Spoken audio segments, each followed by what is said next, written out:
Hello guys, good afternoon to all of you.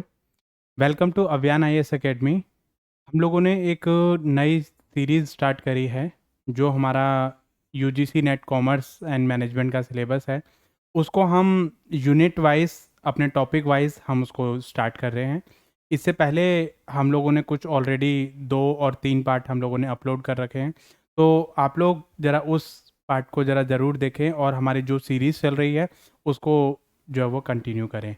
तो हम लोगों ने यूजीसी नेट कॉमर्स कोड 08 का एक नया टॉपिक स्टार्ट करा है, दैट इज़ बिजनेस एनवायरनमेंट। तो इससे पहले हम लोगों ने काफ़ी सारे टॉपिक्स पे डिस्कशन करी है। बिजनेस एनवायरनमेंट क्या होता है, उसका ऑब्जेक्टिव क्या होता है, उसका नेचर क्या है, उसका रिलेशन क्या है हमारे बिजनेस के साथ में, और कई सारी चीज़ें उससे रिलेटेड एस्पेक्ट हम लोगों ने डिस्कस करें। तो आप लोग ज़रा वो वीडियोस हमारी ज़रूर देखें। और आज हम लोग एक नई कॉन्सेप्ट के साथ में डिस्कस करते हैं। तो चलिए हम लोग बात करते हैं।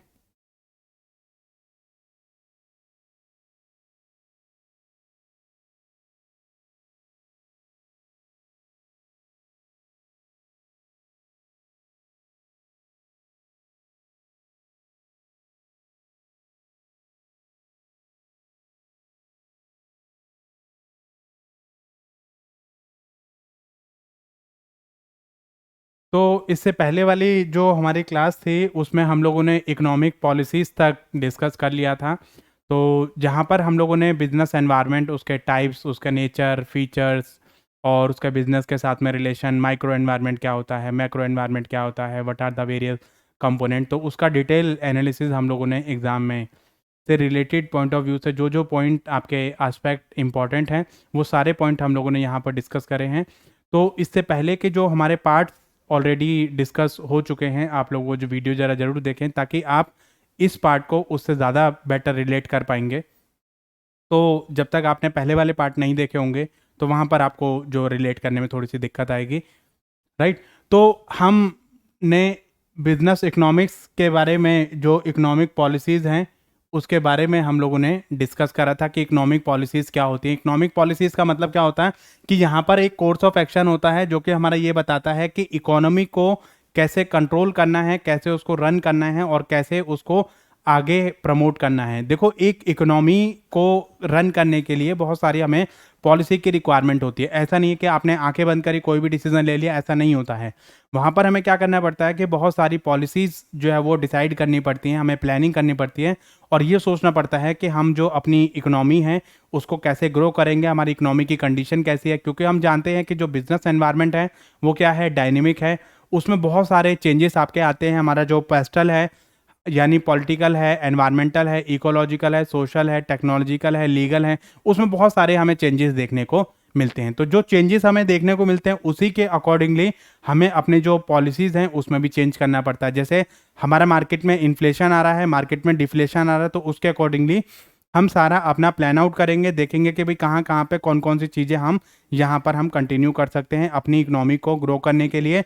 How we have to consider our new policy for the better development of the economy, right. So यहाँ पर क्या है कि हमारा जो इन्फ्लुएंस करता है, बिहेव करता है इकोनॉमी के लिए, कि हमारा जो इकोनॉमी है उसको कैसे इन्फ्लुएंस करना है और कैसे इन्फ्लुएंस करेगा हमारा इकोनॉमिक कंडीशन, ठीक है। तो इकोनॉमिक पॉलिसीज जो होती हैं वो बहुत ही इम्प्लीमेंटेड होती हैं। जो हमारी गवर्नमेंट उसको इम्प्लीमेंट करेगी, उसको बनाने का काम, उसको इम्प्लीमेंट करने का काम किसका होता है, गवर्नमेंट का होता है। क्योंकि गवर्नमेंट की रिस्पॉन्सिबिलिटी होती है एक इकोनॉमी को किस तरीके से रन करना है, हमारी इकोनॉमी में क्या कंडीशन चल रही है, हमारे जो बिजनेस है उसकी क्या कंडीशन चल रही है, उसको कैसे आगे ग्रो करना है। तो ये जो सारा काम होता है वो किसका होता है, वो किसकी रिस्पॉन्सिबिलिटी होती है, गवर्नमेंट की रिस्पॉन्सिबिलिटी होती है। For example, economic policies include decision made about the government spending, मतलब गवर्नमेंट कितनी स्पेंडिंग करेंगे। गवर्नमेंट अपनी सारी सिचुएशन को देखते हुए, अपनी होल्डिंग को देखते हुए ये सारी स्पेंडिंग देखती है कि हमें कितना खर्चा करना है, गवर्नमेंट कितना खर्चा करेगी और कितना उसका रेवेन्यू रहेगा, उसके अकॉर्डिंगली गवर्नमेंट अपना बजट बनाती है। इसके साथ साथ हम टैक्स कितना लगाएंगे, मतलब कितना टैक्स लगाना है। अगर गवर्नमेंट में लोगों के पास पैसा नहीं है, इकोनॉमी में लोगों के पास पैसा नहीं है, गवर्नमेंट ने टैक्स लगा दिया तो गवर्नमेंट का सोर्स ऑफ फंडिंग नहीं रहेगा, गवर्नमेंट को अपना जो टैक्स है उसके अकॉर्डिंगली प्लान करना पड़ेगा, गवर्नमेंट क्या एक्सपेंडिचर करने का प्लान कर रही है वो उसके अकॉर्डिंगली गवर्नमेंट को सोचना पड़ेगा। इसके साथ साथ मतलब जो है उसको ये भी देखना पड़ेगा रीडिस्ट्रीब्यूशन ऑफ इनकम, मतलब इनकम गैप, यहाँ पर हम बात करेंगे गैप ऑफ द इनकम कि मतलब हमारा जो अमीर और गरीब का जो गैप है, इनकम डिस्ट्रीब्यूशन का जो गैप है उसको हमें मिनिमाइज कैसे करना है, इक्वल रीजनल ग्रोथ को हमें कैसे प्रमोट करना है। एंड इसके साथ साथ हमारा जो rich to poor and about the supply of the money means how the supply of the money should be control in the economy. तो इससे रिलेटेड जो भी हमारी पॉलिसीज बनाई जाएंगी that will be consider under the economic policy, right. तो ये हम लोग लास्ट क्लास में डिस्कस कर चुके थे। हमारी जो इकोनॉमिक पॉलिसीज है उसका हमारा क्या गोल रहता है, क्या हमारा ऑब्जेक्टिव रहता है, उसके बारे में थोड़ा सा डिस्कस करते हैं। इसका सबसे पहला जो ऑब्जेक्टिव रहता है वो क्या रहता है, इकोनॉमी को कैसे ग्रो करना है, मतलब इकोनॉमी की जो ग्रोथ रहेगी वो कैसे रहेगी, मतलब हमारा जो इन्फ्लेशन है उसको कंसीडर करना और उसके अकॉर्डिंगली सारा जो फैक्टर्स हैं उनको कंसीडर करने के बाद ही इकोनॉमी को ग्रोथ करना, उसकी पॉलिसीज बनाना, ये सारा हमारा रहता है कि अगर हमारा मार्केट में इन्फ्लेशन है तो हम उसके अकॉर्डिंगली पॉलिसी बनाएंगे, मार्केट में डिफ्लेशन है तो हम उसके अकॉर्डिंगली पॉलिसी बनाएंगे। जैसे मान लो मार्केट में फॉर एग्जांपल हमारा कोरोना आ गया, मार्केट में कोविड आ गया, तो उसके अकॉर्डिंगली जो भी हमारी सिचुएशन चल रही है इकोनॉमी की उसके अकॉर्डिंगली हम सारी पॉलिसीज बनाएंगे। तो यहाँ पर हमारा इकोनॉमी को कैसे ग्रो करना है, स्टेप बाय स्टेप आपकी कैसे गाइडेंस रखनी है, तो उसके अकॉर्डिंगली हमारी जो इकोनॉमिक पॉलिसीज होती है वो हमारी इंपॉर्टेंट होती हैं। नेक्स्ट आता है आपका फुल एम्प्लॉयमेंट। फुल एम्प्लॉयमेंट का मतलब क्या होता है कि यहाँ पर हम जो है वो लेबर को हम फुल एम्प्लॉयमेंट हम देंगे ताकि लोगों के पास रोजगार रहेगा, लोगों के पास एम्प्लॉयमेंट रहेगी तो वो they can earn the money and they can think about the spending. देखो जब आपके पास लोगों के पास रोजगार रहेगा तो उनके पास इनकम आएगी, इनकम आएगी तो उसको कहीं ना कहीं वो खर्च करेंगे या सेव करेंगे, सेव करके वो बैंक में जब डिपॉजिट करेंगे, बैंक से वो पैसा फिर दोबारा से चैनलाइज आपका हो जाएगा। अगर वो खर्चा करते हैं तब भी वो इंड्यूसमेंट मिलेगी आपको, जो ऑन्टरप्रेन्योर हैं उनको मोटिवेशन मिलेगी, उनकी जो प्रोडक्ट है उसकी डिमांड बढ़ेगी, जब प्रोडक्ट की डिमांड बढ़ती है तो आपको इन सब चीज़ों के बारे में भी डिस्कशन करनी है। तो हमारा जो लोग काम करने के लायक हैं या जो काम करना चाहते हैं उनको एटलीस्ट आप जो वो एम्प्लॉयमेंट प्रोवाइड कराएं ताकि जो पर्सन जिस कैपेबल है उसको वो काम मिल सके और अपने पास जो इनकम आएगी उसकी उसको वो क्या करेगा, खर्च करेगा on the consumption of the goods and services, right.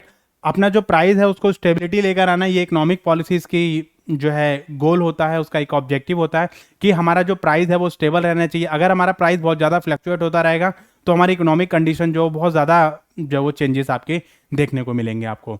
तो प्राइस में हमारी स्टेबिलिटी होनी चाहिए। ऐसा नहीं है कि मतलब कल तक 10 रुपए का था, आज वो 20 रुपए का, कल 30 रुपए का, फिर 40 का, फिर 50 का, फिर 45 का। तो उसके हिसाब से मतलब जो है वो आपका प्राइस में स्टेबिलिटी आपकी रहनी चाहिए, फ्लक्चुएशन आपके नहीं होने चाहिए। तो यहाँ पर क्या कहता है, goal of the price stability is to prevent the increase in the general price level, जिसको हम इन्फ्लेशन बोलते हैं। और इसके साथ ऐसा भी नहीं होना चाहिए कि हमारे जनरल प्राइस लेवल जो है वो डिक्रीज हो रहा है। तो आपको ये ध्यान रखना है कि जब आपके जनरल प्राइस लेवल इंक्रीज होता है तो उसको हम क्या बोलते हैं, इन्फ्लेशन बोलते हैं, और जब डिक्रीज होता है तो उसको हम क्या बोलते हैं, डिफ्लेशन बोलते हैं। क्योंकि इससे रिलेटेड भी एक दो बार एग्जाम में क्वेश्चन आया हुआ, इन्फ्लेशन इज द सिचुएशन। देखो यहाँ पर अगर जैसे मान लो प्राइस आपका 5 रुपए था, प्राइस 5 रुपए से बढ़ के 7 रुपए हो गया, तो प्राइस तो आपका इंक्रीज हुआ, तो आप इसको जो वो इन्फ्लेशन नहीं बोलोगे अनटिल अनलेस जब तक आपका कंटिन्यूअस इंक्रीमेंट आपका नहीं होता है over a particular period of time. ठीक है भाई, 1 साल के बाद 2 साल के बाद तो बढ़ना भाई स्वाभाविक है, आपका जर्नल है। लेकिन अगर प्राइस आपके कंटिन्यूटी में आपके बढ़ते जा रहे हैं, जैसे मतलब 10 दिन के बाद, 15 दिन के बाद, 20 दिन के बाद कंटिन्यूस आपके बढ़ते जा रहे हैं, तो उसको हम क्या बोलेंगे, इन्फ्लेशन बोलेंगे। तो इसलिए आपको ये पता होना चाहिए कि जो इन्फ्लेशन है उसको आप कब कंसीडर करोगे, कब कंसीडर उसको नहीं करोगे। ऐसे ही प्राइस अगर हमारे डिक्रीज हो रहे हैं तो उसको हम क्या बोलेंगे, डिफ्लेशन बोलेंगे मार्केट में, राइट। तो ये चीजें हम लोग ऑलरेडी डिस्कस कर चुके थे। तो इसमें हमने कुछ चीजें डिस्कस करी थी कि टाइप्स ऑफ इकोनॉमिक पॉलिसीज हमारी क्या होती हैं। देखो गाइज, ये जो टॉपिक है वो हमारा बहुत इंपॉर्टेंट टॉपिक है। इससे रिलेटेड आपको जो क्वेश्चन है वो एग्जाम में मिलेंगे ही मिलेंगे। क्या है, सबसे पहले हमारा जो इकोनॉमिक पॉलिसीज का टाइप है उसको मॉनेटरी पॉलिसी या क्रेडिट पॉलिसी बोलते हैं। तो कई बार इससे रिलेटेड क्वेश्चन आ जाता है, which of the policy is known as the credit policy of the government, right. तो यहाँ पर आपकी जो क्रेडिट पॉलिसी है उसको हम मॉनेटरी पॉलिसी भी बोल सकते हैं। फिजिकल पॉलिसी को हम बजटरी पॉलिसी भी बोल देते हैं कि मतलब बजट से रिलेटेड जो भी हमारी पॉलिसी होती है that is also known as physical policy. देखो इससे रिलेटेड कई बार एक एग्जाम में आपको क्वेश्चन मिलेंगे। एंड ये जो चीजें हैं वो आपकी एक और टॉपिक है that is called banking and financial institution, वहां पर भी आपका ये जो टॉपिक है वो कवर होगा।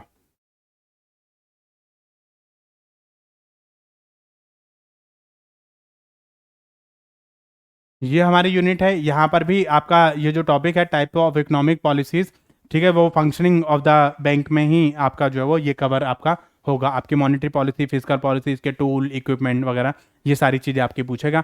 एक्सचेंज रेट पॉलिसी और फॉरेन इन्वेस्टमेंट पॉलिसी ये आपका कवर होता है इंटरनेशनल बिजनेस में। अभी हम इंटरनेशनल बिजनेस स्टार्ट करेंगे तो वहाँ पर आपको जो है इसके बारे में बताया जाएगा, इंटरनेशनल बिजनेस।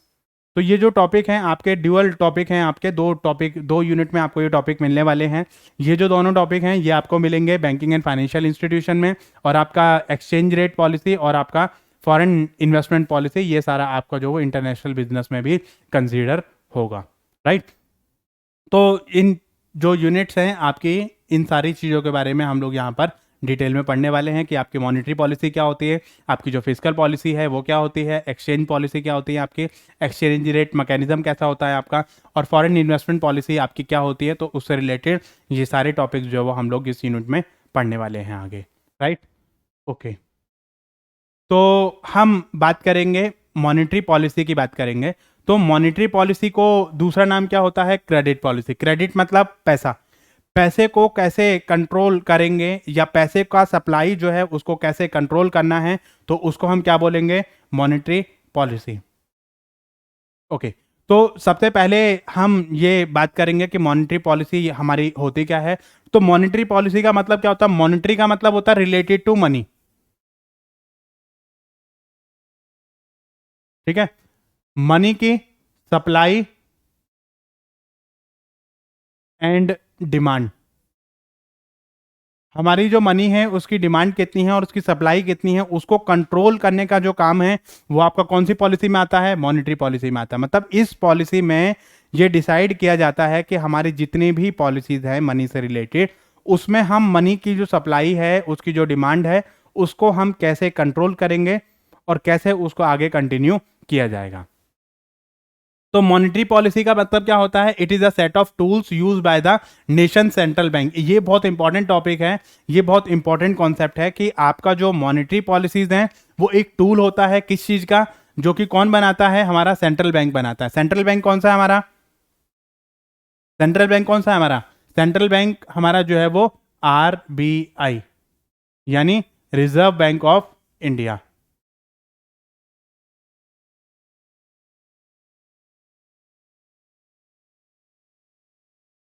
ठीक है, तो आपको ये ध्यान रखना है कि हमारी जो मॉनेटरी पॉलिसी है वो कौन बनाता है, सेंट्रल बैंक या सेंट्रल अथॉरिटी हमारी जो है वो इसको बनाती है, to control the overall money supply and promote the economic growth. And हमारा जो मनी सप्लाई है उसको कैसे कंट्रोल करना है, मनी की कितनी सप्लाई होनी चाहिए मार्केट में, अगर ज़रूरत से ज़्यादा पैसा है मार्केट में तो वो भी बेकार है, ज़रूरत से पैसा कम है तो वो भी बेकार है। तो इसका जो काम होता है वो किसका होता है, ये जो काम है आपका सेंट्रल बैंक का होता है। सेंट्रल बैंक ही इसको परमिट करता है कि भाई कितना मनी सप्लाई आपकी होनी चाहिए और कितनी जो वो कंट्रोल आप कैसे करोगे। तो ये काम जो है वो किसका है, ये काम आपका मॉनेटरी पॉलिसी जो बनाने का काम है वो आपका सेंट्रल बैंक का है। ये हमारा किस में हेल्प करता है, मनी सप्लाई हमारा किस में हेल्प करेगा, to promote the economic growth and employ strategy such as the revising interest rate. तो यहां पर हम क्या क्या करेंगे कि मतलब हमारा जो इंटरेस्ट रेट है उसको रिवाइज करेगा, बैंक रेट जो है, रिजर्व रिक्वायरमेंट जो है उसको चेंज किया जाएगा। ठीक है, तो यहां पर हम जो है कुछ बैंक रेट्स होते हैं, कुछ हमारे रेट ऑफ इंटरेस्ट होता है, तो उसी के अकॉर्डिंगली जो वो हम चेंज करेंगे। अच्छा, यहां पर आपको ये चीज ध्यान रखने वाली जरूरी है कि हमारा जो RBI है वो कभी भी आम पब्लिक से डील नहीं करता है। वो RBI जो मॉनेटरी पॉलिसी बनाएगा with the help of commercial bank को लेके बनाएगा, क्योंकि RBI जो है वो किससे डील करता है, कमर्शियल बैंकों से डील करता है। RBI कुछ ऐसी चीजें बताएगा, कुछ ऐसी पॉलिसी बताएगा जो RBI जो है वो इंप्लीमेंट करेगा किस पे, कमर्शियल बैंक के, और कमर्शियल बैंक इंप्लीमेंट करेंगे किस पे, जनरल पब्लिक पे। तो RBI कमर्शियल बैंक को बताएगा और कमर्शियल बैंक जो है वो किसको बताएंगे, जनरल पब्लिक को बताएंगे। तो RBI कभी भी जनरल पब्लिक से डील नहीं करता है एक्सेप्ट इन फ्यू केसेस। तो हमारा जो अकाउंट होता है किस में होता है, कमर्शियल बैंक में होता है। कमर्शियल बैंक का अकाउंट किसके पास होता है, कमर्शियल बैंक का अकाउंट किसके पास होता है, रिजर्व बैंक के पास होता है। और रिजर्व बैंक को हम एपेक्स बॉडी या आपके सेंट्रल बैंक भी कह देते हैं। It is the highest bank of the country.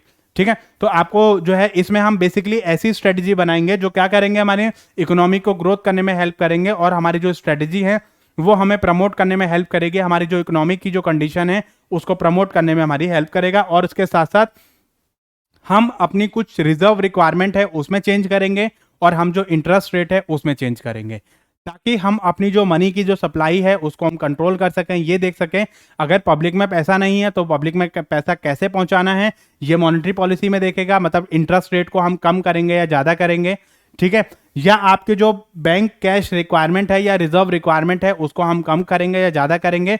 That depend upon the situation of the economy. हमारी जो मनी की जो सिचुएशन है वो कैसी है उसके अकॉर्डिंगली डिसाइड किया जाएगा। Monetary policy in India is undertaken by the authority of reserve bank of India. मतलब हमारी जो अथॉरिटी है रिजर्व बैंक ऑफ इंडिया या सेंट्रल बैंक ऑफ इंडिया वो ये बनाने का काम करती है। तो जितनी भी मॉनेटरी पॉलिसी हमारी बनाई जाएंगी वो कौन बनाएगा, हमारी जो है कौन बनाएगा, सेंट्रल अथॉरिटी बनाएगी। तो हम नेक्स्ट जो बात करते हैं, हमारी जो मॉनेटरी पॉलिसी है वो कितने टाइप की होती है। तो मॉनेटरी पॉलिसी हमारी दो तरीके की होती है। कौन कौन सी, एक्सपेंशनरी पॉलिसी और कॉन्टेक्शनरी पॉलिसी। एक्सपेंशनरी पॉलिसी का मतलब क्या होता है, एक्सपेंड कर देना, यहां पर है एक्सपेंड कर देना। एक्सपेंड मतलब इंक्रीज कर देना। किस चीज को, हम किसकी बात कर रहे हैं, मनी सप्लाई की बात कर रहे हैं। इन पॉलिसी में जो रिजर्व बैंक ऑफ इंडिया है वो क्या करेगी, अपनी ऐसी पॉलिसी लेकर आएगी ताकि उससे हमारा जो मनी सप्लाई है वो क्या हो जाए, इंक्रीज हो जाए, मार्केट में जो पैसा जो है वो इंक्रीज हो जाए। जब लोगों के पास पैसा नहीं होता है तब उस टाइम पे ये जो पॉलिसी है, आपकी जो पॉलिसी अडॉप्ट करी जाती है उसको हम बोलते हैं एक्सपेंशनरी पॉलिसी। तो इस पॉलिसी में क्या होता है, it increase the total supply of the money. मतलब जब मनी सप्लाई आपकी इंक्रीज होती है तो उसको हम क्या बोलते हैं, एक्सपेंशनरी पॉलिसी। अच्छा, कई बार ये क्वेश्चन आ जाता है एग्जाम में आपका कि एक्सपेंशनरी पॉलिसी वो होती है जब, या ऐसा भी क्वेश्चन दे सकता है कि वो पॉलिसी जिसमें सेंट्रल बैंक और reserve bank of India increase the total money supply is known as expansionary, contractionary और आपका elasticity of demand, elasticity of price. ठीक है, तो इस तरीके से भी क्वेश्चन कई बार आपका एग्जाम में आ जाता है। तो क्या कहता है, economy by easing it availability to by lowering the interest rate and its use to stimulate the economic growth. मतलब यहां पे हम बेसिकली क्या करेंगे, अपना जो इंटरेस्ट रेट है उसको क्या करेंगे, कम कर देंगे। इंटरेस्ट रेट जब हमारा कम होगा तो हमारा जो मनी है वो बढ़ जाएगा, मनी सप्लाई बढ़ जाएगा। क्यों, क्योंकि आपकी जो बैंक है वो आपको ज्यादा पैसा देगी, मतलब लोअर रेट ऑफ इंटरेस्ट पे आपको पैसा देगी। तो जहां पर जो इंटरेस्ट रेट है वो क्या करेंगे, कम करेंगे। जब इंटरेस्ट रेट कम करेंगे तो आपको पैसा मिलेगा, ज्यादा पैसा मिलेगा, तो आप जो है वो उसको खर्च करोगे। जब खर्च करोगे तो मार्केट में अपनी जो डिमांड है वो बढ़ेगी। तो आपको यह ध्यान रखना है कि इंटरेस्ट रेट और एक्सपेंशनरी पॉलिसी का क्या लिंक होता है। जब इंटरेस्ट रेट आपका घटेगा तो आपकी जो मनी सप्लाई है वो क्या हो जाएगी, बढ़ जाएगी। इनमें इनवर्स रिलेशन आपका होता है। जब इंटरेस्ट रेट घटेगा तो मनी सप्लाई आपकी बढ़ जाएगी, क्योंकि बैंक आपको सस्ते दामों में, आपको सस्ते रेट ऑफ इंटरेस्ट पे आपको लोन जो वो प्रोवाइड कर देगा। जब बैंक आपको लोन प्रोवाइड करता है तो पैसे लेके करोगे क्या, कहीं ना कहीं आप खर्च करोगे। जब खर्च करोगे तो वो सारा आपका क्या हो जाएगा, मार्केट में पैसा आ जाता है, उसको बोलते हैं एक्सपेंशनरी पॉलिसी। इसका उल्टा होता है कॉन्ट्रैक्शनरी। कॉन्ट्रैक्शनरी मतलब डिक्रीज कर देना, यानी कॉन्ट्रैक्ट कर देना, मतलब सिकोड़ देना। ठीक है, यहां पर जो है इसका उल्टा हो जाएगा। उल्टा क्या होगा कि आपका जो इंटरेस्ट रेट है वो बढ़ा दिया जाएगा। जब इंटरेस्ट रेट आपका बढ़ जाएगा तो मनी सप्लाई आपकी कम हो जाएगी, क्योंकि आप जो है वो क्या करोगे, लोन आपके सारे महंगे हो जाएंगे। जब लोन महंगा हो जाएगा तो जिसको बहुत ज्यादा जरूरत होगी वही बंदा जो है वो मार्केट से पैसा लेगा, या मार्केट में ऑलरेडी मतलब इतना सारा पैसा घूम रहा है तो वो क्या करेंगे, इंटरेस्ट रेट को आपके बढ़ा देंगे। जब इंटरेस्ट रेट बढ़ेगा तो आपका जो मार्केट में जो लोन है वो सारे क्या हो जाएंगे, महंगे हो जाएंगे। क्रेडिट वाला जो सिस्टम है वो आधा रह जाएगा, तो यहां पर आपका जो मनी सप्लाई है वो कम हो जाएगी। जैसे फॉर एग्जांपल, पहले आपका जो रेट ऑफ इंटरेस्ट था वो 10% था, अब आपका जो है वो 8% हो गया है। ठीक है, यहां पर आपका इंटरेस्ट रेट जैसे ही घटता है तो आप क्या करते हो, आप सोचते हो कि बैंकों से लोन लेना सस्ता है, बैंक आपको इजी टर्म्स एंड कंडीशन पे आपको लोन दे रहा है। तो वहां पर आपका जो है वो जैसे ही आप इसको इंक्रीज मतलब डिक्रीज करोगे तो आपकी जो मनी सप्लाई है वो क्या हो जाएगी, इंक्रीज हो जाएगी। और इंक्रीज होते ही ये जो पॉलिसी है वो हमारी क्या बन जाएंगी, एक्सपेंशनरी पॉलिसी बन जाएगी। ठीक है, और डिक्रीज कर देना, कॉन्ट्रैक्ट कर देना। कॉन्ट्रैक्ट कर देना मतलब सिकोड़ देना। ठीक है। तो यहाँ पर आप जो है उसको क्या करोगे, इंटरेस्ट रेट आपका बढ़ जाएगा। जब इंटरेस्ट रेट आपका बढ़ेगा तो टोटल जो मनी सप्लाई रहेगी वो मार्केट में हमारी क्या हो जाएगी, मनी सप्लाई हमारी डिक्रीज हो जाएगी, क्योंकि इनमें इन्वर्स रिलेशन होता है। जब इंटरेस्ट रेट आपका बढ़ेगा तो मनी सप्लाई आपकी कम होगी, जब इंटरेस्ट रेट आपका घटेगा तो मनी सप्लाई आपकी बढ़ जाएगी। तो इसमें जो according to the situation of the economy ये जो चीजें हैं वो हमारी क्या देखी जाती हैं, मतलब गवर्नमेंट जो है हमारी सेंट्रल बैंक ऑफ अथॉरिटी जो है आपको गाइड करेगी कमर्शियल बैंक को कि भैया ये चीजें हैं, मार्केट में ये सिचुएशन है, तो उसके अकॉर्डिंगली हमें एक्सपेंशनरी पॉलिसी फॉलो करनी है या कॉन्टेक्शनरी पॉलिसी फॉलो करनी है, तो वो अकॉर्डिंग टू द सिचुएशन हमें देखा जाता है। तो एक टाइम पे गवर्नमेंट जो है वो आपकी सेंट्रल बैंक आपको एक ही पॉलिसी आपकी फॉलो करेगी, या तो वो एक्सपेंशनरी फॉलो करेगी या कॉन्टेक्शनरी फॉलो करेगी। तो अकॉर्डिंग टू द सिचुएशन ये सारी पॉलिसी जो वो हमारी इसमें अडॉप्ट करी जाती है। हम अगर इंटरेस्ट रेट को बढ़ा रहे हैं तो हमारा जो मनी सप्लाई है वो कम हो जाएगा, तो वो पॉलिसी हमारी क्या बन जाएंगी, कॉन्टेक्शनरी पॉलिसी। अगर हम इंटरेस्ट रेट को घटा रहे हैं तो हमारी जो मनी सप्लाई है वो बढ़ जाएगी, और जैसे ही मनी सप्लाई हमारी बढ़ती है तो हमारा जो पॉलिसी है वो क्या हो जाएंगे, हमारी expansionary policy. Is it clear to all of you? Expansionary policy क्या होती है और आपकी कॉन्टेक्शनरी पॉलिसी क्या होती है? एक्सपेंड कर देना मतलब बढ़ा देना, मनी सप्लाई को बढ़ा दो। कॉन्ट्रैक्ट कर देना मतलब आप मनी सप्लाई को कम कर दो। पहले इतनी मनी सप्लाई थी, अब वो आपकी इतनी रह गई है। एक्सपेंशनरी में पहले इतनी थी, अब उसको बढ़ा के इतना कर दो, राइट। तो ये चीजें हमारी इसमें आ जाती हैं। हम मनी सप्लाई क्यों करते हैं, हम जो है मॉनेटरी पॉलिसीज क्यों बनाते हैं, तो इसमें हमने जैसे कि हमने थोड़ा सा पहले वाले पार्ट में हमने डिस्कस किया, क्या डिस्कस किया कि हमारा ये जो है मनी जो अवेलेबल कितना रहेगा मार्केट में, इन सब चीज़ों से हमारा डिपेंड करेगा। क्योंकि अगर ज़रूरत से ज़्यादा पैसा मार्केट में है तो उसकी जो डिमांड है वो कम हो जाएगी, उसकी जो वैल्यू है वो आपकी कम हो जाएगी। जैसे मान लो फॉर एग्जांपल अगर एक चीज़ की सप्लाई एक लिमिट से ज़्यादा बढ़ जाती है तो वो हर दूसरी तीसरी दुकान पे आपका अवेलेबल हो जाता है, तो उसका जो प्राइस है वो क्या हो जाएगा, डिक्रीज हो जाएगा। अगर ऐसे ही उस चीज़ की शॉर्टेज हो जाती है तो उसकी डिमांड आपकी बढ़ने लग जाती है। जब डिमांड बढ़ेगी तो आपका प्राइस ऑटोमेटिकली उसी के हिसाब से एडजस्ट हो जाएगा। तो यहां पर क्या कहता है कि हमारा जो रीजनेबल रेट है वो मनी का हमेशा अवेलेबल होना चाहिए। अगर जरूरत से ज्यादा पैसा है तो वो भी बेकार है, और जरूरत से कम पैसा है तो वो भी बेकार है। And sufficient quantities at the appropriate time in order to achieve. तो मतलब हमारा यहाँ पर जो है हमेशा मार्केट में हमारे पास अवेलेबल क्वांटिटी जितनी हमें रिक्वायरमेंट है उतना हमेशा अवेलेबल होना चाहिए। अगर ज़रूरत से ज़्यादा है तो वो भी आपका बेकार है, ज़रूरत से कम है तो वो भी आपका बेकार है। इससे हमारा मनी सप्लाई पे इफेक्ट पड़ता है। जब मनी सप्लाई पे इफेक्ट पड़ेगा तो हमारा जो जीडीपी है और जो डिमांड है उस पर भी हमारा फर्क पड़ने वाला है। तो इससे हमें जो मॉनेटरी पॉलिसी है वो हम क्यों लेकर आते हैं, ताकि हमारा जो प्राइस है उसमें स्टेबिलिटी रहे। अगर मान लो मार्केट में पैसा नहीं है तो प्राइस में चेंजेस आएंगे। अगर मार्केट में ज़रूरत से ज़्यादा पैसा है तब भी हमारा प्राइस में जो वो चेंजेस आपको देखने को मिलेंगे। क्योंकि जब मार्केट में ज़्यादा पैसा रहता है तो लोग क्या करते हैं, ऑप्शन आप कुछ भी चीज़ें खरीदते रहते हैं। मेरे पास पैसा है तो मैं ये भी खरीद लूंगा, वो भी खरीद लूंगा, ये भी खरीद लूंगा, वो भी खरीद लूंगा। तो उससे क्या है, मेरी डिमांड जो वो इफेक्ट आपको देखने को मिलेगा। ठीक है। Accelerate growth of the economy, क्योंकि अगर इससे हमारी जो इकोनॉमी है उसकी ग्रोथ पे भी हमारा बहुत फर्क पड़ता है। मतलब एक मार्केट में एक इकोनॉमी को ग्रो करने के लिए, एक स्मूथ रनिंग के लिए, स्मूथ फंक्शनिंग के लिए आपका ये चीज़ें बहुत ज़रूरी होती हैं कि हम अपने बिजनेस को किस तरीके से इंक्रीज करेंगे, कैसे उसको ग्रोथ करेंगे, कैसे उसको आगे कंटिन्यू करेंगे। तो ये चीज़ें हमारे लिए बहुत ज़्यादा ज़रूरी रहती हैं। नेक्स्ट आपका आता है exchange rate stabilization. Exchange rate stabilization का मतलब ये रहता है कि हमारा जो एक्सचेंज रेट होता है उसको हम कैसे स्टेबल करें। एक्सचेंज रेट का मतलब क्या होता है कि व्हेन वन करेंसी को हम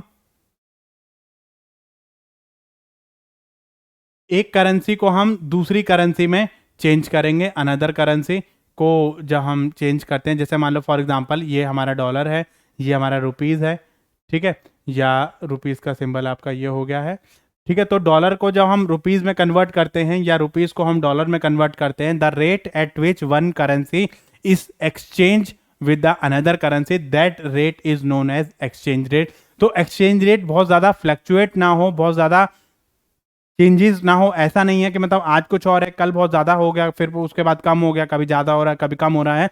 तो ऐसी चीज़ हमारे लिए ना हो, तो इसके लिए हमें जो क्या करना पड़ेगा, एक स्टेबल मॉनेटरी पॉलिसी हमें बनानी पड़ेंगी ताकि हमारा जो मनी सप्लाई है वो कंट्रोल में रहे, हम अपनी जो इकोनॉमी की जो कंडीशन है उसको हम कंट्रोल कर सकें और देख सकें कि भाई हमारा जो सिचुएशन है वो किस तरीके की रहने वाली है।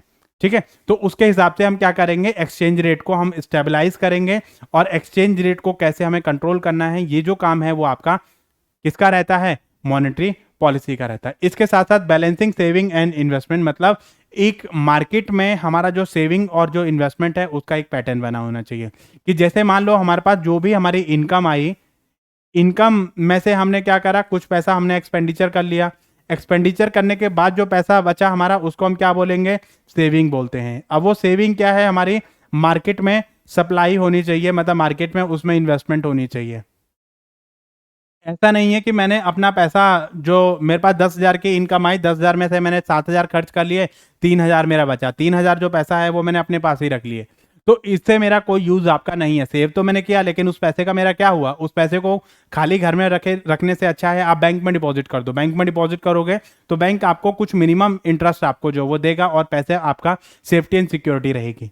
ठीक है, तो यहां पर आपका क्या है कि जो सेविंग है आपकी वो इन्वेस्टमेंट आपकी होनी चाहिए, क्योंकि अगर मान लो पैसा है मार्केट में, सेविंग भी है लेकिन लोगों ने इन्वेस्टमेंट नहीं करी है, क्योंकि जो रिजर्व बैंक ऑफ इंडिया है अगर वो पॉलिसी बनाएगी तो वो इन सब चीज़ों को ध्यान में रखते हुए बनाएगी कि लोगों का जो पैटर्न है वो क्या है और किस तरीके से लोग जो उसको एक्सपेंडिचर कर रहे हैं, मतलब आपने जो पैसा सेव किया है उस पैसे को आपने इन्वेस्ट किया या नहीं किया, तो ये जो चीज़ें हैं वो आपकी इसमें आ जाती हैं। इसके साथ साथ मतलब हमारा जो एम्प्लॉयमेंट लेवल है उसको जनरेट करना और उसको बूस्टअप करना, ताकि मतलब लोगों के पास पैसा रहेगा तो लोग जो है उसके हिसाब से खर्च करेंगे, और एम्प्लॉयमेंट अगर हमारे पास रहेगी, गवर्नमेंट जो है आगे पॉलिसी जब बनाएगी, रिजर्व बैंक ऑफ इंडिया जब पॉलिसी बनाएगी तो वहां पर वो इन सब चीज़ों को ध्यान रखेगी कि लोगों के पास एम्प्लॉयमेंट रहेगा तो उनके पास इनकम रहेगी, इनकम रहेगी तो वो खर्चा करेंगे, खर्चा रहेगा तो वो अपना जो गुड्स एंड सर्विसेज वगैरह जो है उनको मोटिवेशन मिलेगी और गुड्स एंड सर्विसेज की प्रोडक्शन आपकी बढ़ेगी। जब लोग इनकम नहीं रहेगी तो लोग खर्चा नहीं करेंगे, जब खर्चा नहीं करेंगे तो हमारे जो गुड्स है उसकी हम डिमांड नहीं करेंगे, जब गुड्स की डिमांड नहीं करेंगे तो हमारे जो एंटरप्रेन्योर है वो क्या हो जाएंगे, उनका गुड्स नहीं बिकेगा, जब उनका गुड्स नहीं बिकेगा तो जो लोग उससे रिलेटेड काम कर रहे हैं उनको पैसा नहीं मिलेगा। तो वो सारा हमारा जो है वो फ्लो है हमारा कि हम जो सोसाइटी है वो क्या करते हैं, एंटरप्रेन्योर को रिसोर्सेज अपने प्रोवाइड करते हैं, फैक्टर प्रोडक्शन प्रोवाइड करते हैं, वो क्या करेगा उसको कन्वर्ट करेगा किसमें, वर्क इन प्रोग्रेस में और फिनिश गुड में। ठीक है, उसको कन्वर्ट करने के बाद वो कस्टमर को सप्लाई करेगा और उसके बदले में जो फैक्टर ऑफ पेमेंट हमने दिए थे, उसके बाद फैक्टर ऑफ प्रोडक्शन, उसके बदले में हमें जो पेमेंट मिलेगी। ठीक है, हमने अगर बिल्डिंग दी थी तो क्या मिलेगा, हमें रेंट मिलेगा। ठीक है, हमने पैसा दिया था यानी कैपिटल दी थी तो उसके बदले में हमें इंटरेस्ट मिलेगा, और अगर हमने कहीं पर काम किया था तो उसके बदले में वेजेस और लेबर मिलेगी, हमारा जो भी वेजेस हैं वो हमें मिलेंगे। अगर मैं एंटरप्रेन्योर हूँ तो मैं अपना प्रॉफिट रख लूँगा, तो इसके बदले में सारा मुझे जो पैसा मिलेगा, एंटरप्रेन्योर जो है वो आपको सारा पैसा डिस्ट्रीब्यूट करेगा, आपको जितना जितना जिसका पैसा है, रेंट है, इंटरेस्ट है और ये जो कंपल्सरी एक्सपेंसेस है वो सारे आपके पे करे जाएंगे, और इनको पे करने के बाद जो भी पैसा हमारा बचता है वो सारा जो है वो इनमें डिस्ट्रीब्यूट कर दिया जाएगा, और करने के बाद हम जो है अपनी जो भी हमारे पास इनकम आई है उसके अकॉर्डिंगली मैं खर्च करूंगा। अगर मेरी इनकम 10,000 की है तो मैं 10,000 के अकॉर्डिंगली खर्च करूंगा, अगर मेरी इनकम 1,00,000 की है तो मैं 1,00,000 के अकॉर्डिंगली खर्च करूंगा। तो जैसी ही मेरी इनकम वैसा ही मेरा एक्सपेंडिचर पैटर्न बन जाएगा। इनकम मेरी इंक्रीज होते जाएगी, मेरा एक्सपेंडिचर जो वो इंक्रीज होता जाएगा। जब मेरी इनकम कम थी तो मेरा खर्चे कम थे, लेकिन जब मेरी इनकम ज़्यादा थी तो अब मैं उसके हिसाब से जो खर्चा बढ़ा दूंगा। ठीक है, इसके बाद हमारी जो फाइनेंशियल स्टेबिलिटी है वो आपका लेकर आना, क्योंकि हमारे जो बैंक हैं और जो अदर जो चीज़ें हैं, हमारे फाइनेंशियल इंस्टीट्यूशन हैं, वो सब हमारे किसके बेसिस पे चलते हैं, वो सब हमारे मनी सप्लाई के बेसिस पे चलते हैं। तो इनके लिए इनकी ग्रोथ करना और इनका आगे स्टेबल रखना, उनकी जो पॉलिसीज़ हैं वो इस तरीके से हम बनाएंगे ताकि ये जो है वो आगे स्टेबल हो सकें और आगे इनकी ग्रोथ जो है वो पॉसिबल हो सके। तो उसके अकॉर्डिंगली हम ये सारा जो सिस्टम है उसको मेंटेन करेंगे ताकि हमारी जो मॉनेटरी पॉलिसी है वो हमारा रीजनेबल रेट पे हमारा जो मनी सप्लाई है वो अवेलेबल हो सके। लोगों के लिए जितनी ज़रूरत है उतना अमाउंट हमेशा अवेलेबल होना चाहिए, ना ज़रूरत से ज़्यादा और ना ज़रूरत से कम। ठीक है, तो यहाँ तक आपको समझ आया कि भाई हमारी मॉनेटरी पॉलिसीज़ क्या होती हैं, हमारी टाइप्स ऑफ मॉनेटरी पॉलिसी क्या होती हैं और हमारे ऑब्जेक्टिव क्या होता है। कई बार ये क्वेश्चन आ जाता है कि विच of the following is not a objective of monetary policy. तो आपको ध्यान रखना है कि क्या क्या ऑब्जेक्टिव हो गए, प्राइस की स्टेबिलिटी लेकर आना, एसिलरेट करना हमारी ग्रोथ को, इकोनॉमी की ग्रोथ को, क्योंकि अगर हम मनी सप्लाई को कंट्रोल कर लेंगे तो हमारी जो इकोनॉमी है वो आगे ग्रोथ करेगी, हमारी जो इकोनॉमी है उसकी ग्रोथ में पॉसिबिलिटी रहेगी। एक्सचेंज रेट में स्टेबलाइजेशन रहेगा, मतलब प्राइस में स्टेबलाइजेशन रहेगा तो एक्सचेंज रेट में स्टेबलाइजेशन अपने आप ही आ जाएगा। ठीक है, हमारा जो इन्वेस्टमेंट है और जो सेविंग है उसको बैलेंस करना, मतलब देखना कि भाई आपका जो सेविंग है और जो इन्वेस्टमेंट है उसको बैलेंस किस तरीके से करना है।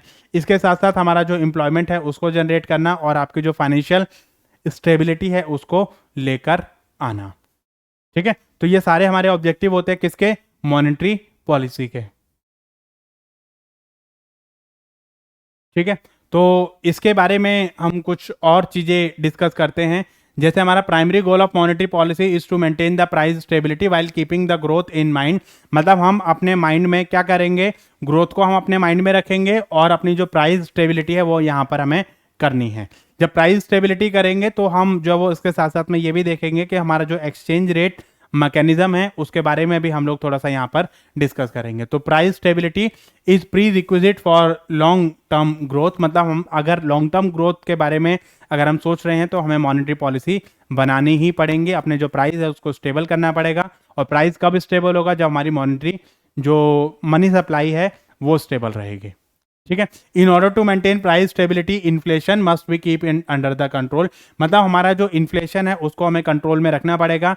अगर हम इन्फ्लेशन को कंट्रोल में नहीं रखते हैं तो हमारी जो मनी सप्लाई है वो कंट्रोल में नहीं रह पाएगी, क्योंकि इन्फ्लेशन के साथ साथ हमारी जो मनी सप्लाई है वो मार्केट में मूव करेगी। अगर हमारा इन्फ्लेशन ज़्यादा है तो मनी सप्लाई हमारी उसके अकॉर्डिंगली एडजस्ट करेगी।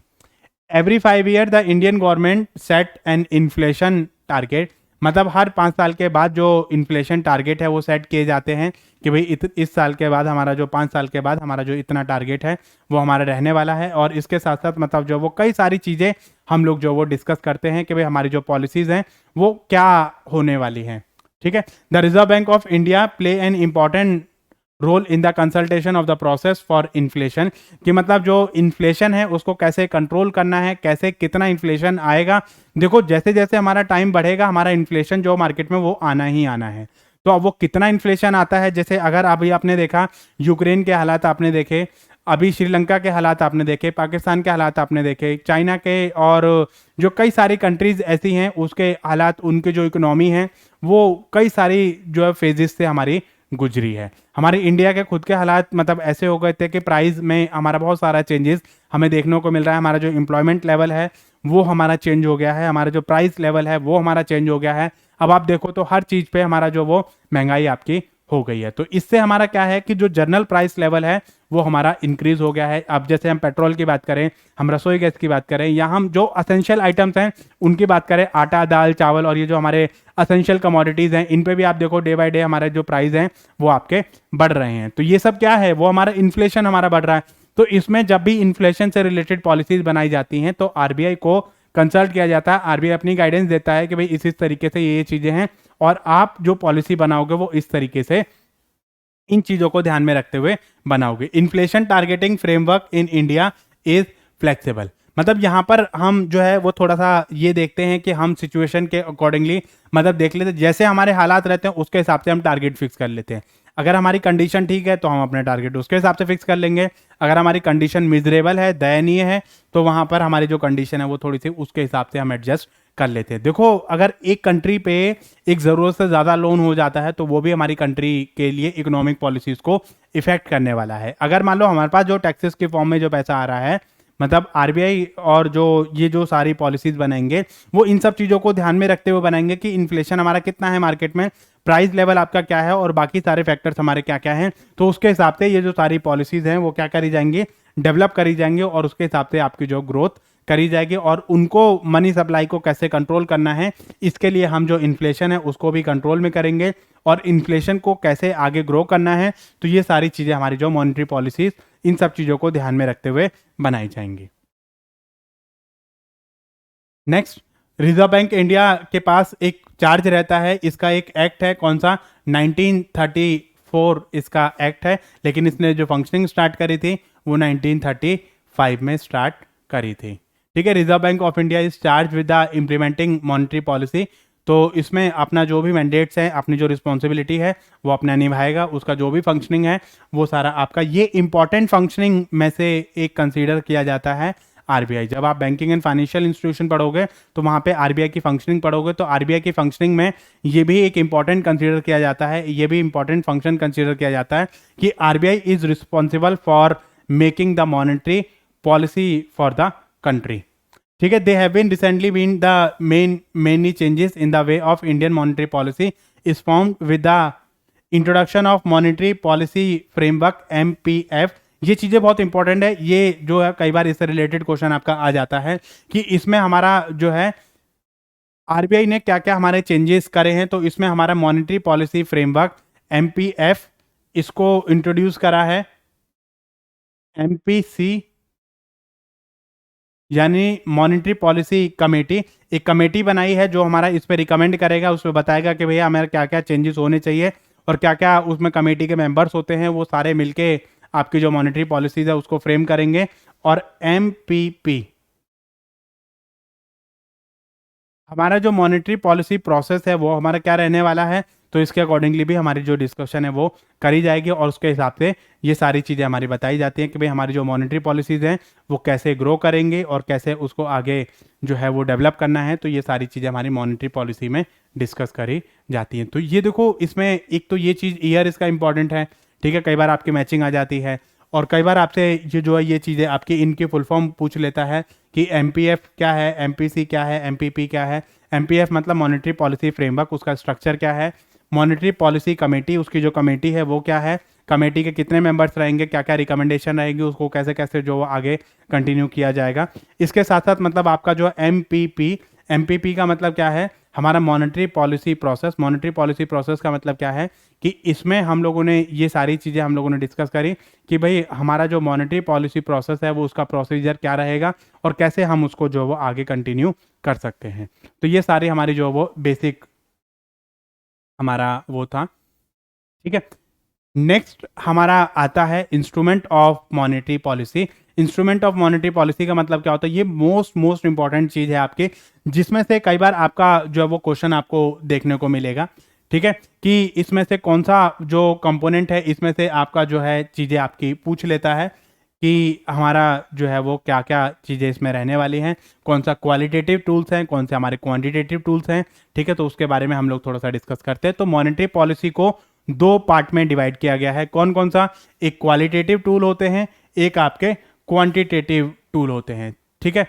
तो जिसमें हम जो है ये देखा जाता है क्वालिटेटिव टूल्स, हम क्वालिटी आपकी बताते हैं, मतलब उसमें क्वांटिफाई हम नहीं करते हैं, कुछ ऐसी चीज़ें हम बताएंगे जैसे कुछ रिलेटेड पॉलिसीज़ जिसमें आपका परसेंटेज रेशो वगैरह ये सब चीज़ें मैथमेटिकल टर्म्स आपके इंक्लूड नहीं होंगे।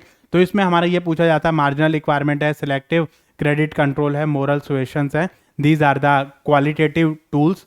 और कुछ हमारे क्वांटिटेटिव टूल्स होते हैं। क्वांटिटेटिव को हम दो पार्ट में डिवाइड कर सकते हैं, CRR, SLR और आपकी रीफाइनेंस फैसिलिटी, ठीक है। तो ये सब हमारे डायरेक्ट उसमें आ जाते हैं। कुछ हमारे होते हैं इनडायरेक्ट, जैसे रेपो रेट है, रिवर्स रेपो रेट है, बैंक रेट है, MSF है, बेस रेट है, आपका MCLR है, MOM है, ओपन मार्केट ऑपरेशन, ठीक है, MSS लिक्विडिटी एडजस्टमेंट फैसिलिटी, ठीक है। तो इसमें कई सारी जो चीज़ें हैं, कई सारी जो पॉलिसीज हैं उससे रिलेटेड आपके बहुत डायरेक्ट क्वेश्चन आते हैं। जैसे CRR क्या होता है, इसकी फुल फॉर्म पूछ ली जाती है, कैश रिजर्व रेशो, ठीक है। SLR स्टैट्यूटरी लिक्विडिटी,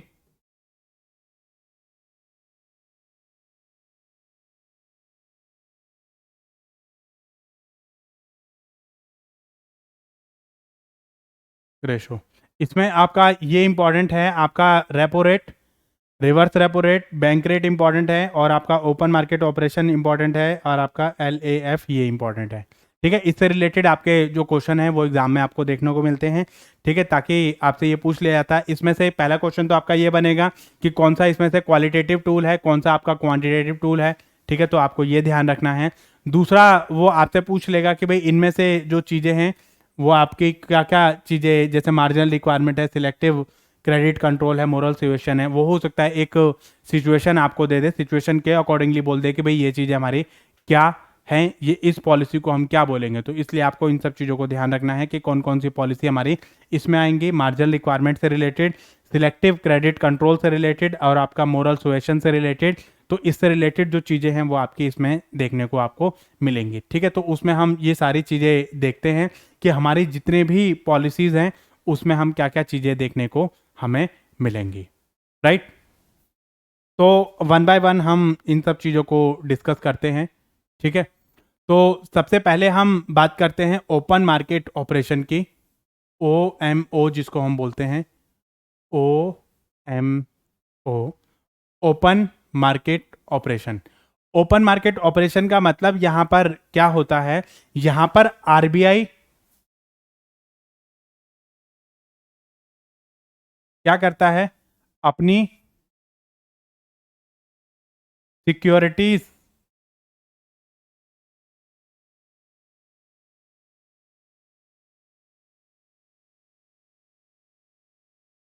को सेल करेगा, मतलब ऐसा मार्केट में अपना कुछ तरीका अपनाएगा जिससे हमारी सिचुएशन जो कंट्रोल हो सके। अब वो एक्सपेंशनरी अपनाता है या कॉन्टेक्शनरी अपनाता है, ये डिपेंड करेगा इकोनॉमी की सिचुएशन पे। तो यहां पर क्या कहता है कि आरबीआई जो अपनी सिक्योरिटीज है उसको सेल ऑफ करेगा या उनको रीपर्चेज अपना कर लेगा।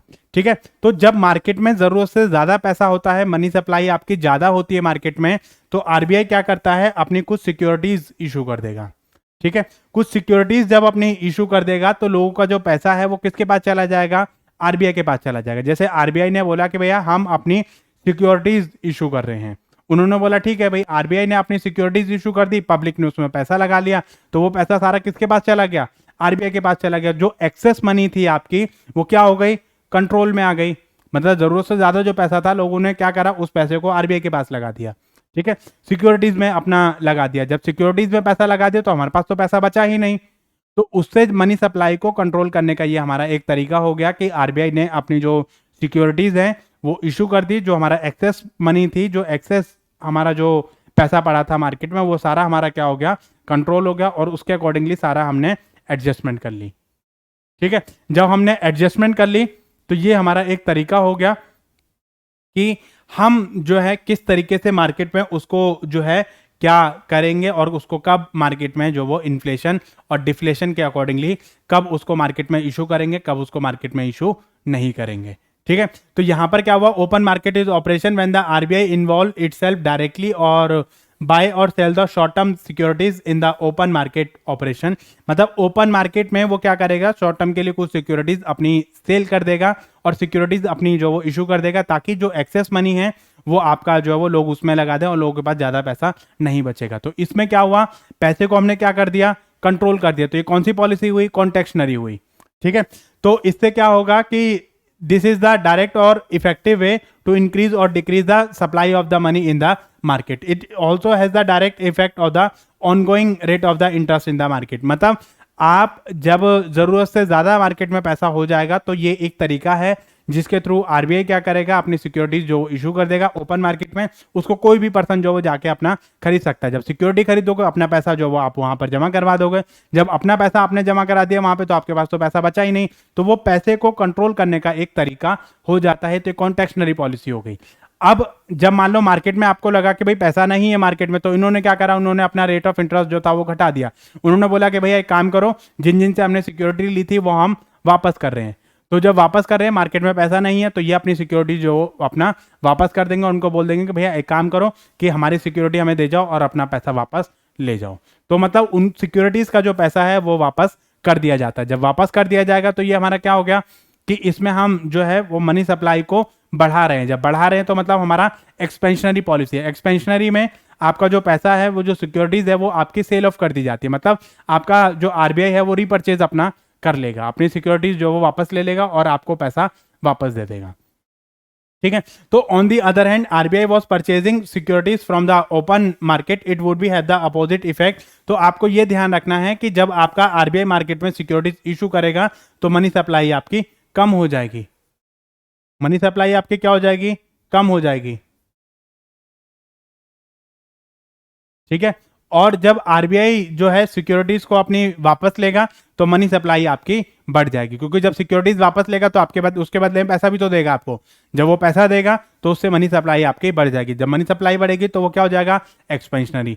जब सिक्योरिटीज इशू करी, मनी सप्लाई आपकी कम करी, तो वो कौन सी पॉलिसी हो गई, कॉन्टेक्शनरी। तो इसलिए आपको ये ध्यान रखना है कि आरबीआई जब मार्केट में ओपन मार्केट ऑपरेशन करेगा, जब आपका मार्केट में जो वो सिक्योरिटीज इशू करेगा तो वो कॉन्टेक्शनरी हो जाएंगी, ठीक है, क्योंकि वो पैसा लेने का एक तरीका है। जब वो आपका बायबैक करेगा उनको, तो वो क्या करेगा, आपको आपका पैसा जो वापस दे दिया जाएगा, अपनी सिक्योरिटी जो वो ले लेगा। तो ये एक तरीका होता है मार्केट में, शॉर्ट टर्म के लिए रहता है, लॉन्ग टर्म के लिए इसलिए नहीं रहेगा क्योंकि ये जो आपका एक्सेस मनी जो है वो शॉर्ट पीरियड ऑफ टाइम के लिए ही रहती है, क्योंकि इसमें जो पैसा है वो इस तरीके से जो आरबीआई है वो डायरेक्ट ऑपरेशन करता है अपना, और मार्केट में आपकी जो चीजें हैं वो क्या करेगा, उसके हिसाब से एडजस्ट कर देगा, राइट। तो ये जो चीजें हैं ये समझ आया आपको। ओपन मार्केट ऑपरेशन क्या होता है, ओपन मार्केट ऑपरेशन का मतलब होता है it is the action of the RBI that is directly inverted to invite the person to purchase the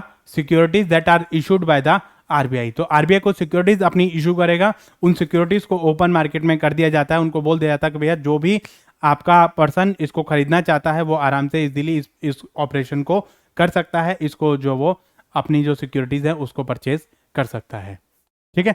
तो ये चीजें आपकी इसमें आ जाती हैं। नेक्स्ट आता है आपका बैंक रेट।